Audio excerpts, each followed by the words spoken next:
چې تا چې ته یو ورځ سوچ کړی دی دې خبرې ته چې ستا د عمل به الله قبول کړي او که نه. الله وایي په هغه ورځ به بعض مخونه ذلیله وي، د قیامت په ورځ به بعضو مخونو باندې ذلت ښکاري. وجوه یومئذ خاشعه عامله ناصبه. د دې څه معنی په دې شته استاد؟ عامله عمل کوونکې به وي، یعنې دا نه چې دنیا کې محنت نه دی کړی، دې خلکو ښه محنت کړی دی.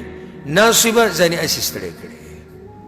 الله دې داسې حالاتو نه موږ وساتي چې یو سړی په دنیا کې ځان ستړی کړي او ور مخامخ شي الله ته او په تله کې هېڅ هم نه وي پراته. یو عمل ولم الله نه قبول کړی، هغه ټول الله واپس کړی.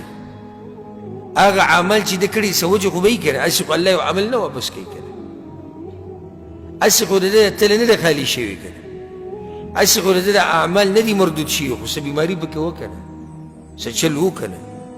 نو زما تاسو ته د زړه د کومې نه دا نصیحت دی چې عمل کوئ نو دا غم او سوچ او فکر لره چې دا عمل به الله قبول کړی او که نه. نو سوال بیا دا مخې ته راځي دا کوم چې په دې مبارک کتاب کې راغلی چې صحیح شوه. تا خو موږ ته دا ووایي چې د عمل د قبلېدو غم او فکر کوه، خو د دې عمل د قبلېدو دپاره څه لازم دي؟ یو سړی به دا سوال کوي که زه غواړم چې زما عمل الله قبول کړي، اخر په دې کې کم شرطونه پکار دي چې الله دا عمل قبول کړي؟ نو د هغې جواب به تا ته په دې کتاب کې درکړی دی او دا واضح او مشهور جواب دی. وایي چې شرطونه دا دي د عمل د قبلېدو دپاره. اولنی شرط دا دی الایمان بالله، په الله باندې مضبوط ایمان او الله په بندګۍ کې یو ګڼل، ځکه چې د مشرک عمل الله نه قبلوي.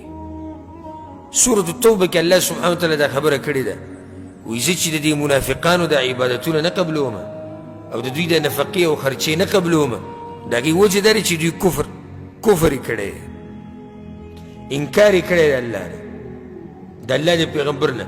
نو د کفر سره یو عمل هم نه قبلېږي. ها داسې کېږي، ګورئ داسې کېږي چې الله یو کافر له د هغه د ښه عمل بدله په دنیا کې ورکوي او په آخرت کې یو هم نه دی قبول.